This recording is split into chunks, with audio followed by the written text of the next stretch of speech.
Okay, so we're back. We had a little problem with water freezing in our camper, so I have to get to that. So let's just look at the first two shapes here. What's going on, and because this chart is being worked on here, I got three of them done. So let's look at the C shape here.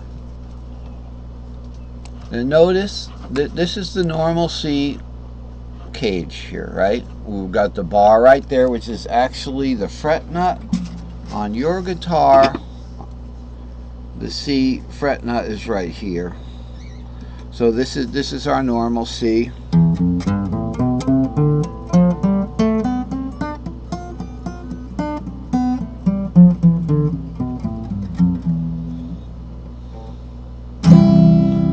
Alright, we've got all of our little modes in that C box. And then the half diminished. We've got that half diminished thing. Wow, why can't I seem to get that? Oh, okay, there it is. Here's our half diminished.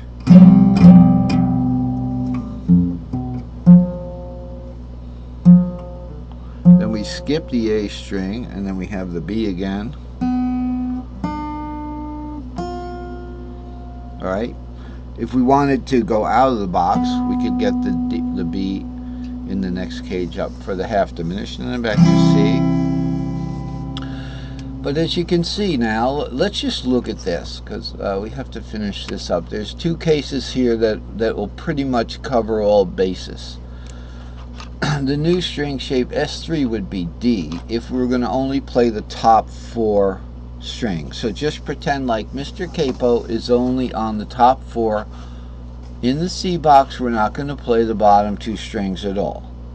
Okay, so we're not doing this. We're doing this. Okay, so let me get the pick so I can get at these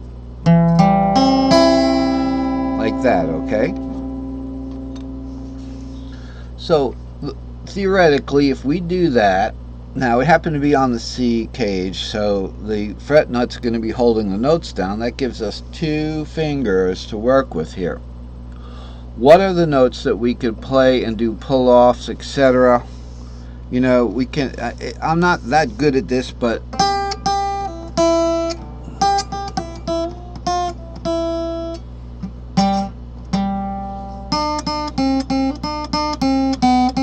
so we've got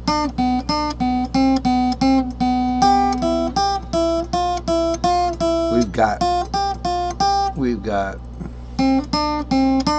got that going on the top strings, and even into the next cage if open key D long. Now what D? I thought we were playing a C. Well, if we do a long C, it's going to go, which we don't have to do a long C because C can do everything in the box, but we're just doing one. Okay, so there's our D shape. Okay, is 2, 3, 4. Now we're going to go into that long C. 5, 6, 7, root 2, 3, 4, 5, 6.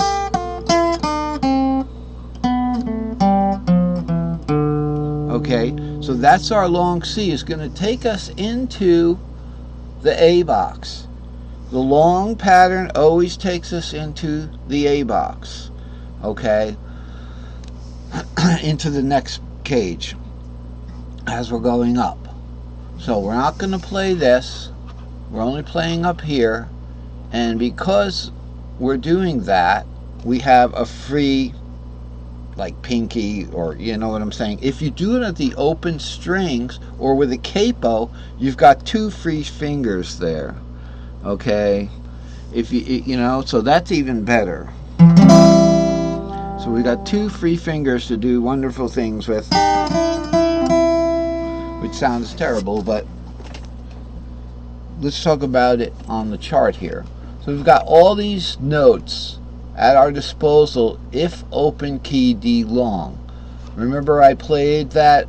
I played the long C. We want 3, 4, 5, 6, 7 root. C goes to G, goes to D, goes to A, but we're going to do the long A now. Okay, so I thought it'd be a good idea to review the long patterns. Okay, so we were on that C is 3 4 5, G is 6 7 root, the dashes are accidentals. Okay, D is 2 3 4.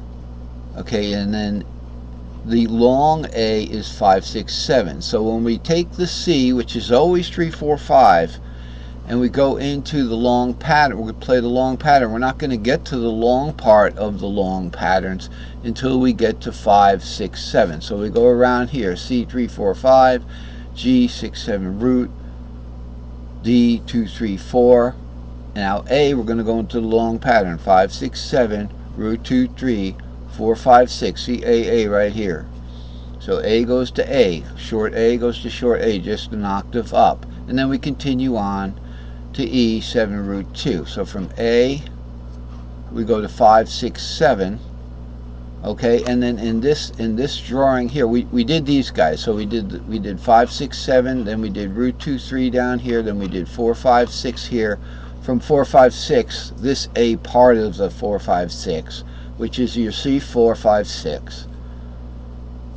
We go back to 7 root 2, and that's got to be shape fit. So this diagram should be shape fit like that. Okay, so these guys here should actually be moved over a little bit to shape fit, for shape fitting purposes. So it'd be like that. So the 7 is actually over that accidental. Alright, so that's the long patterns that we're working with here. Alright, that's the long pattern review. Now we're back here. So we're going to play the C long pattern here. If open, key, D long. Okay, wait a minute.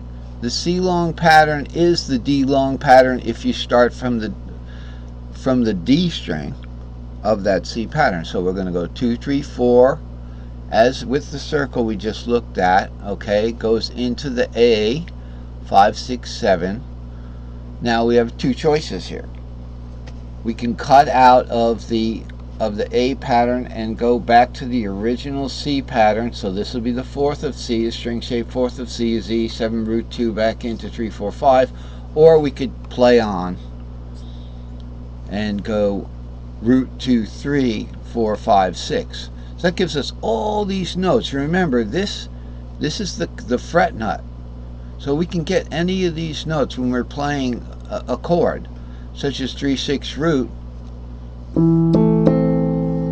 Okay, and we can, you get lots of free fingers to do that. Okay, or you should. But in this case, actually, I'm only getting one of them. So there's the 2. But if you want to, you can play on up there. So I listed it.